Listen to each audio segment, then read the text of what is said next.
Hola, bona tarda. Primer volia demanar disculpes per portar les ulleres, però vaig tenir un problema als ulls d'una uveitis bilateral i em molesta molt el sol. Dit això, bona tarda. Saludem aquí a la Maider Killer, que és una infermera de Parets, especialista de salut mental i que treballa a atenció primària. A més, és membre de la taula feminista de Parets, més LGTBI. Bona tarda, Maider. Bona tarda. És especialista en salut mental? Sí, soc especialista en salut mental, tot i que, bueno, una mica com comentàvem abans, no a través de la via EIR, no? Sinó a través de màsters i de l'experiència laboral. La via EIR, com és el que s'anomena, seria la via d'infermera interna resident, no? Per especialitat en salut mental, no la tinc perquè, bueno, perquè no considero que sigui la... No està ben gestionat i considero que està bastant mal fet com perquè ens puguem especialitzar realment, no? Les especialitats infermeres no estan reconegudes i a més implica doncs, a treballar amb un sou molt baix, havent fet aquesta feina anteriorment com a infermera. No? Se't demana que estiguis 2 anys de residència, fer una feina amb la que ja has fet prèviament, cobrant gairebé la meitat per fer la mateixa feina. A més, doncs, que hi ha, hi ha uns 13.000 persones que aspiren a aquestes places, no? D'infermera resident i hi ha aproximadament a salut mental 200 places en tot l'estat espanyol. Per tant, evidentment, doncs, és una mica bastant absurd presentar-s'hi presentar-s'hi no, sinó tal com està gestionat. No? Llavors, crec que hi ha altres formes d'especialitzar-se també, que són els màsters, per exemple, l'experiència laboral, que crec que el mateix, no? Hi ha infermeres que porten 20 anys d'experiència laboral en salut mental, no? com és el teu cas, i crec que sou especialistes de sobres i que s'ha de gestionar una miqueta millor això. És bastant injust i és una altra de les precarietats laborals que vivim. Hem de donar visibilitat a les especialitats. Sí. I on treballes? Jo treballo en un CAP d'aquí del Vallès, treballo en un CAP d'atenció primària des de l'inici de la pandèmia. Molt bé. Com veus la qüestió de la salut mental a la societat? Bueno, crec que la pandèmia, desgraciadament, no, ha donat molta visibilitat a la salut mental a nivell negatiu, no? Perquè ha calgut una pandèmia mundial i una salut mental molt afectada de la població general, com perquè realment li donem el valor que té i encara crec que no li estem donant el valor que realment hauria de tenir. No? Crec que la població general ha patit molt amb la pandèmia, cada col·lectiu, cada persona doncs, ha patit les conseqüències d'una forma o altra, però crec que la salut mental és una de les coses que més s'ha vist afectada en aquesta pandèmia i que s'ha posat de relleu que no estàvem preparades per atendre això, que no hi havia un sistema sanitari públic de salut mental que pogués donar resposta a això, i això s'ha vist amb la pandèmia. Portem anys dient-ho, però ha calgut una pandèmia mundial per posar de relleu i que això explotés i ens trobéssim de cara i de dir què fem ara, quan tenim una salut mental de la població molt afectada, quan hi ha moltíssima taxa d'ansietat i depressió, d'ús d'antidepressius i també un augment de la ideació suïcida, sobretot en el jovent i en els adolescents. Això és un problema de salut pública. Des de primària, què detecteu? Així, el que és en salut mental?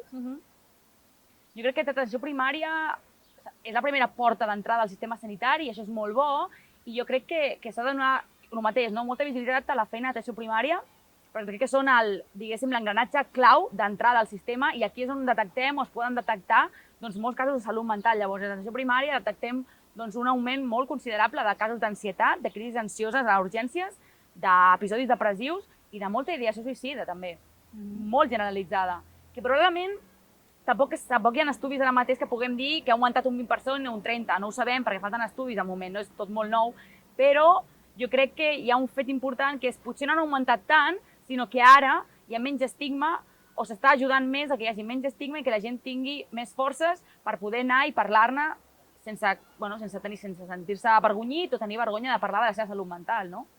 Bueno, des de salut mental sí que volia dir que sí, que han augmentat els casos d'ingressos per suïcidi. Això és un horrible. Sí. I tu creus que els professionals de l'atenció primària teniu la suficient formació en salut mental? Jo crec que personal sanitari en general, excepte els especialistes en salut mental, no tenen formació en salut mental. No la tenen i tampoc és culpa del propi personal, és culpa del sistema educatiu. És a dir, a la carrera d'infermeria la salut mental és gairebé inexistent, no se'ns forma i això és la realitat. A mi no se m'ha format gairebé en res a la carrera en salut mental, vaig haver de fer-ho jo a través de màsters i de l'experiència laboral i de la meva propi interès, però a la carrera d'infermeria no s'ensenya salut mental. perquè bueno, és una branca de la salut que porta molts anys invisibilitzada i que no se li ha donat mai a la importància que té. Llavors, no, el personal sanitari no té la formació necessària i suficient per a la salut mental. Cada cop més, però no suficient. I quines mancances detectes? Hi ha alguna més, a més de la formació? Jo crec que la formació seria la base, no? Perquè a través de la formació doncs, es poden derribar tots aquells estigmes o tabús o mites associats a la salut mental. No? Moltes vegades entenem que la persona que té una ansietat o una depressió és una persona dèbil, que és una persona fràgil, que una persona que es suïcida és un covard. Tot això són mites que generen que no es pugui empatitzar amb la persona i són mites que s'han d'arrencar perquè no tenen cap mena de realitat, no són reals. Igual que tractem amb empatia una persona que pateix diabetis o pateix hipertensió o pateix un càncer, hem de tractar de la mateixa forma una persona amb un trastorn bipolar, amb una ansietat, amb una depressió o una persona que es vol suïcidar. Llavors, a part de la formació, jo crec que cal també una necessitat d'empatia, però crec que això també ve per part de la formació, no? I per intentar trencar amb l'estigma social que hi ha al voltant de la salut mental. I segons la teva experiència, en els casos dels nens o els adolescents, què és el que més podria ressaltar o... Nens no ho sé perquè no tracto població pediàtrica, adolescents sí, no? Perquè sí que en tenim més, o sigui, sí que és una població que tenem, ja que són considerats adults, no? A l'hora de ser atesos en un centre d'atenció primària. Jo crec que la població adolescent, sense voler parlar, perquè ells sabran més, no? el que els hi passa, jo crec que hi ha un punt important d'un aïllament social molt perllongat durant aquest últim any, amb unes condicionants socials molt precaris, no?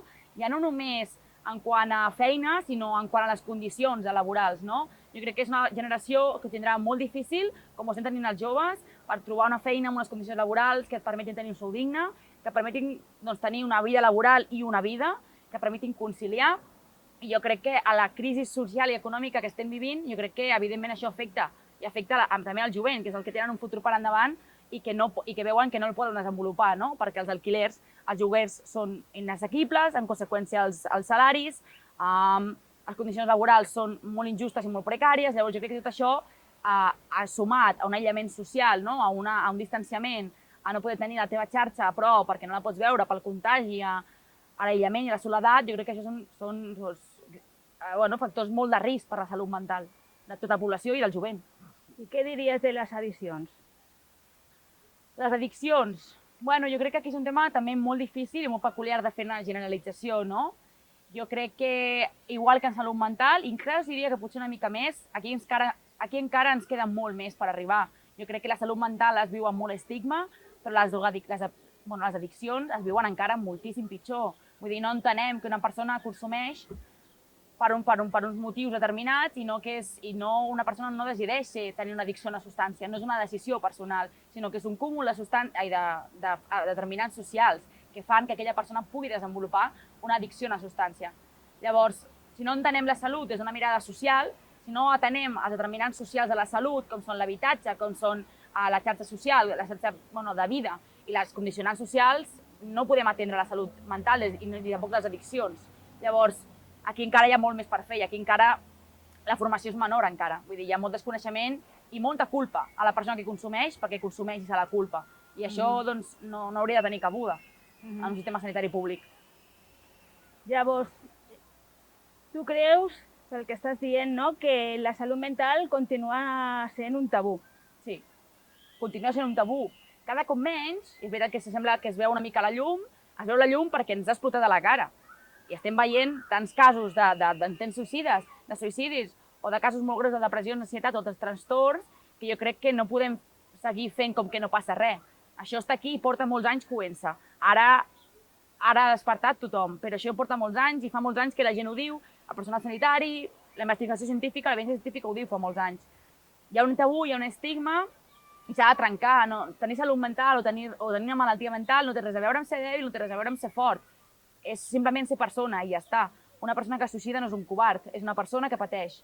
Llavors, intentar trencar tots aquests estigmes és molt difícil perquè hi ha moltes barreres internes, perquè ens ho hem cregut, no? Ens hem cregut que hem de poder amb tot, que tot ho hem de fer bé i que hem d'estar sempre bé, i això és impossible per un humà, vull dir, no és possible això.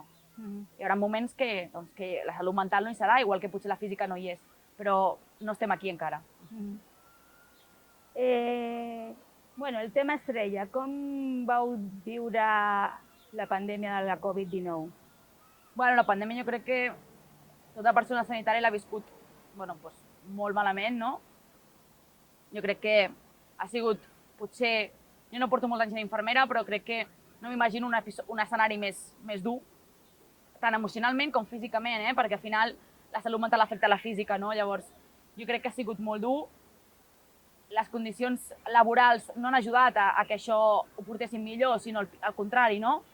De la mateixa manera que hi ha hagut doncs, que ha despertat tothom amb la salut mental, ara és com que de sobte la gent, o bueno, l'Estat no, se n'adona que tenim condicions laborals precàries.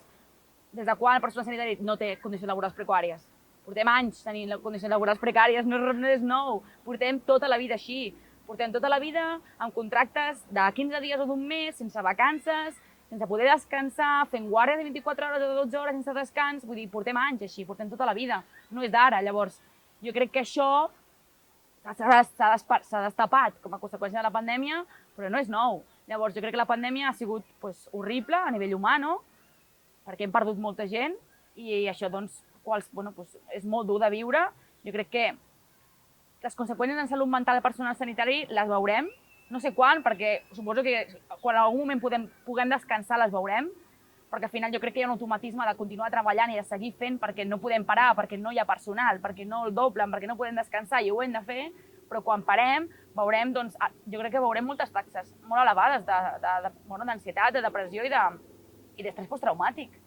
El que hem viscut és traumàtic i jo crec que se'ns hauria d'haver donat un suport psicològic gratuït, perquè el que hem viscut és inhumà i ningú ens ha d'ofertar aquest servei. Si necessitaves un servei psicològic te l'havies de pagar. I això no és, excepte la Fundació Galatea, que fa molta feina en això, sí. que dona suport a personal sanitari en situacions d'alt impacte emocional, però exceptuant elles que estan col·lapsades, la resta no hi ha hagut res per nosaltres. I jo crec que ha sigut doncs, bueno, molt traumàtic. Jo crec que la paraula és traumàtic. Tu creus que tot això ha empoderat d'alguna manera a les infermeres? Jo crec que sí. Jo crec que sí. Jo crec que tot el que hem viscut ens ha empoderat molt, perquè jo crec que cada cop infermeria, i segur que estàs d'acord, assumim més feines que abans era de medicina, i assumim cada cop més feines, perquè cada cop doncs, intentem també trencar el tabú, l'estigma de que som l'ajudante del médico, perquè no ho som. Llavors jo crec que cada vegada doncs, assumim més feines, i jo crec que la pandèmia això ho ha fet doncs, el mateix, ho ha fet revifar. El fet de que tothom estigués col·lapsat ha fet que infermeria agafés molts rols, sense més reconeixement econòmic del que tenim, però ha agafat més rols, i això ha fet que l'infermeria s'empoderi. També jo crec que hem trencat una mica, crec, o almenys la meva percepció petita des d'on jo treballo, és que jo crec que hem entès que la vocació no ho és tot. Som vocacionals i estem aquí per vocació, bueno, sí, però la vocació no justifica l'explotació laboral. La vocació està molt bé i tractem amb vocació, i vocació vol dir doncs, que estem allà per ajudar als nostres pacients, però no vol dir que haguem d'aguantar el que aguantem, perquè el que aguantem no té res a veure amb ser bones infermeres, té a veure amb que ens estan explotant laboralment des de fa anys, i això no té res a veure amb la vocació. Jo crec que aquí, gràcies a la pandèmia, això crec que ha calat molt endins, el fet de dir, sí, vale, però això no té res a veure amb vocació. Jo vull els meus drets laborals, vull un mes de vacances, vull contractes dignes, vull un sou digne, vull que se'ns pagui per ser graduades i no diplomades. Encara cobrem com si fossin diplomades i som graduades, pertanyem a al grup A2, quan haurem de cobrar com el grup A1 i seguim cobrant menys des de fa 10 anys. El sou no ha pujat i van dir que pujaríem perquè ja érem graduades i per tant doncs, havíem de cobrar més i aquí seguim. Llavors jo crec que sí. Jo crec que sí per una sensació de desgast per empatia o de burnout, no, al final, de cremar-se. Ara el que s'hagi aprovat ja per fi, la prescripció infermera, vale? Això tu creus que ajudarà encara més a visibilitzar tot el rol i totes les competències de les infermeres? No ho sé, perquè infermeria ja prescriu. Sí, però bajín. Clar, llavors, infermeria ja prescriu fa anys. Infermeria prescriu medicaments fa anys. I prescriu material de cures fa anys. Al final són els referents de cures, vull dir... Llavors, sí, està bé que hagi arribat, està molt bé, i ara hora de que tinguéssim aquesta manera, diguéssim, com deies tu, legalització d'aquesta tasca, però aquesta tasca hauria d'anar acompanyada d'un reconeixement econòmic, perquè a més responsabilitat hauria d'haver un reconeixement econòmic, i aquest reconeixement no hi és. Per tant, està bé, sí, però assumim més tasques i seguim cobrant com fa 10 anys. I fem el triple de tasques que fa 10 anys. Per tant, sí, però acompanyat d'un reconeixement econòmic. Si no... Sí. I tu al final l'has fet o què? Jo estic en procés, està en tràmit, però sí. Molt bé. Parlaves fa un moment de vocació, ¿vale? Llavors jo volia preguntar-te, quina relació creus que té la vocació professional amb el teu posicionament polític? Polític no, ideològic. Ideològic. Sí. Bueno, el mateix que deia abans, no? Jo crec que la vocació, o sigui, no sé si hi crec massa, jo crec que sí que hi ha un punt de vocació, no?, en el que fem, però la vocació no hauria de ser allò que s'utilitza per manipular-nos, per acceptar condicions laborals que no són dignes. I això és el que s'ha estat fent durant molts anys. ¿No tens vacances? Bueno, haver estudiat otra cosa. Que sabías lo que venies, ¿no? Infermeria és esto. No t'agrada? Marxa. I dius com, bueno, m'encanta, però vull canviar les condicions laborals, perquè no són justes, perquè no són... Bueno, a vegades són inhumanes. Llavors, la vocació, per mi, no té res a veure amb aguantar tot el que aguantem, sinó que té a veure amb ajudar els altres i amb empatitzar amb els altres, no? Al final, tractem amb persones que pateixen, pel motiu que sigui, i els hem d'acompanyar de la millor manera possible. Però qui cuida el que cuida? Ens passem la vida cuidant, sobretot les infermeres, que són les que cuidem, i a nosaltres ningú ens cuida.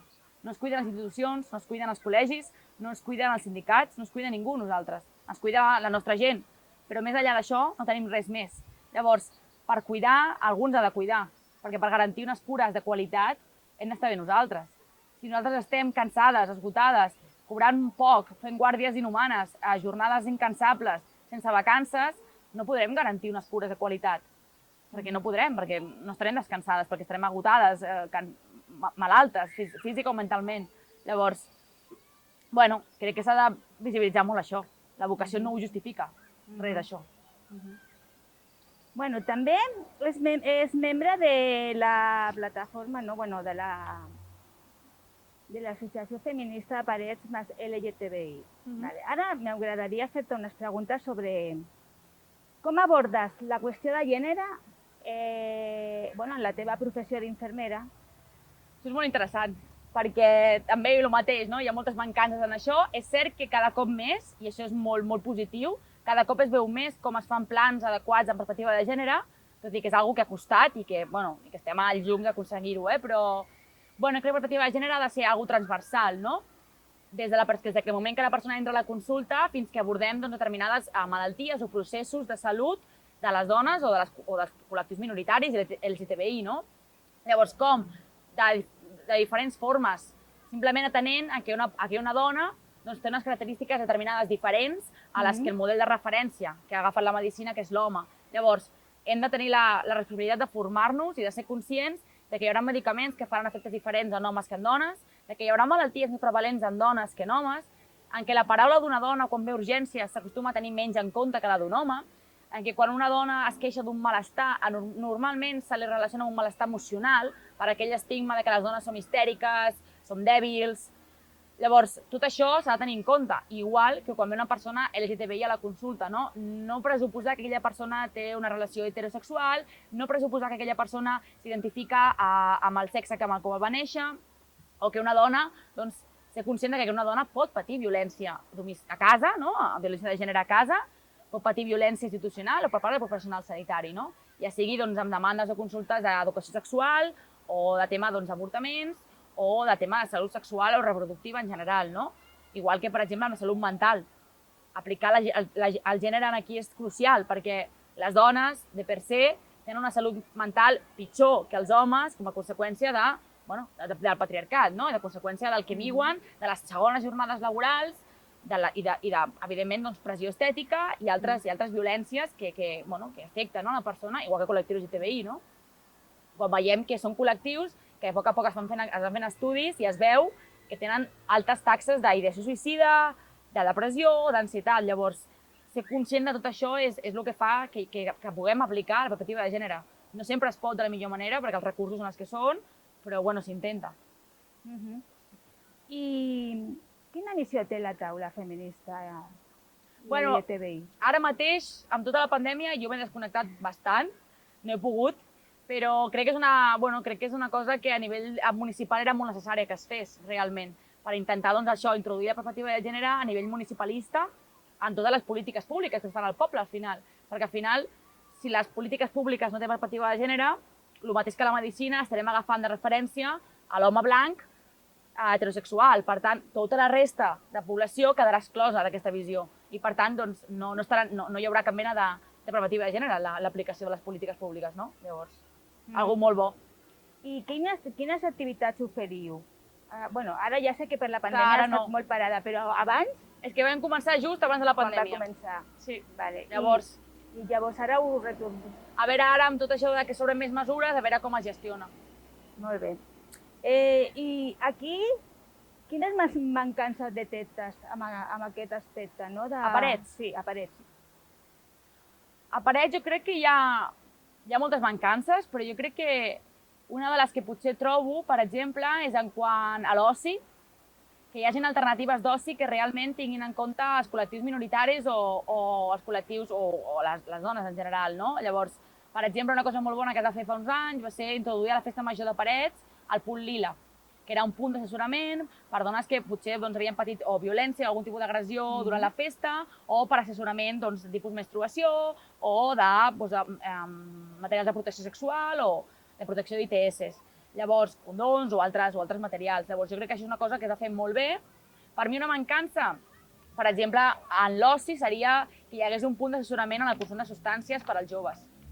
Jo crec que els joves són un col·lectiu molt vulnerable al consum de substàncies, un consum de substàncies no conscient per la mancança i el tabú a l'hora d'explicar-los, explicar el que és el consum de substàncies. Llavors, jo crec que una cosa que estaria molt bé fer a Parets seria un punt d'assessorament del consum de substàncies per als joves i els adolescents, per exemple. I en relació a la resta, mil coses, no? Baixar els lloguers del poble estaria fantàstic. Sí. I tu què penses que caldria per poder erradicar la discriminació amb aquestes persones, no? Amb aquests col·lectius minoritaris? Clar, vull dir, jo crec que això és impossible de pensar tan gran, no? Perquè erradicar la violència del zero caldria... Bueno, cal formar la població des del fons, no? Des de la base.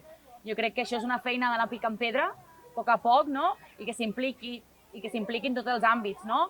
Des de l'àmbit social, l'àmbit educatiu, l'àmbit de la salut, sobretot on es reprodueixen moltes violències, i evidentment les institucions públiques, no? Ajuntaments o altres entitats públiques.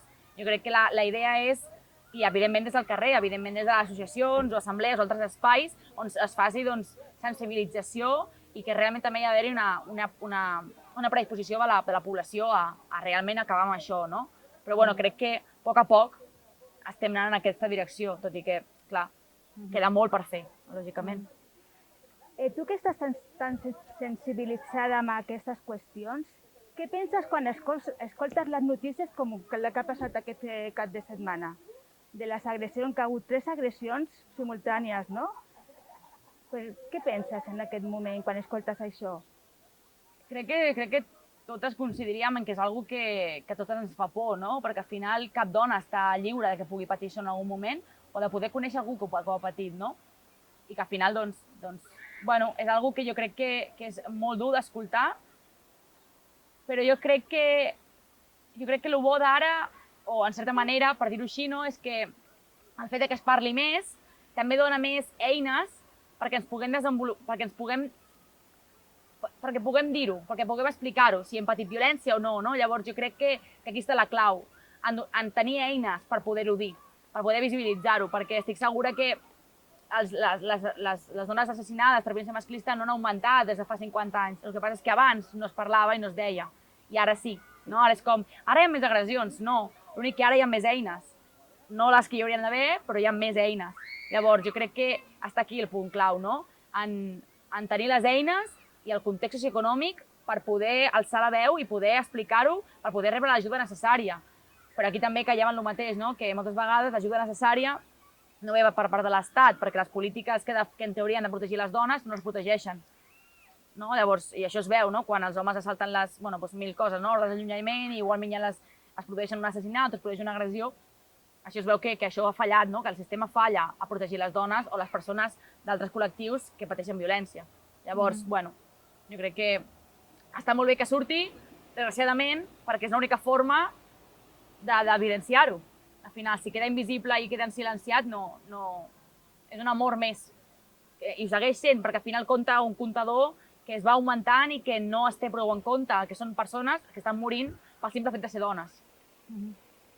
Tu creus que hi ha molta desinformació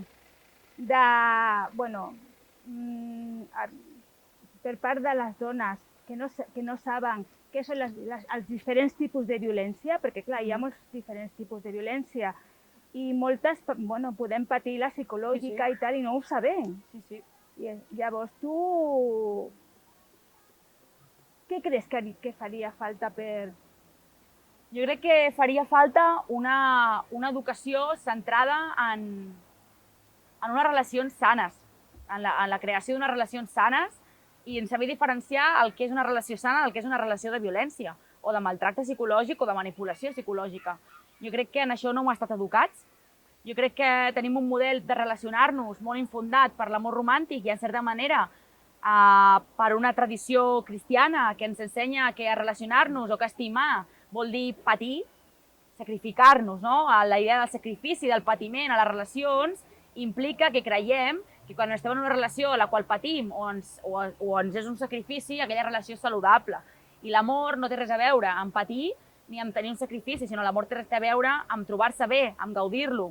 Evidentment hi haurà moments de tot, però l'amor saludable no fa mal. És una frase que s'utilitza molt per campanyes, però és la realitat, no? Llavors, jo crec que aquí cal una feina, doncs el mateix, d'aplicar molta pedra i d'educar en saber diferenciar una relació sana. No només de parella, sinó també d'amistat i de qualsevol vincle, Però jo crec que això és una cosa important. Alhora que hi hagi realment unes lleis que protegeixin a la persona que ha patit violència, o sigui, a la persona que és víctima en aquell moment.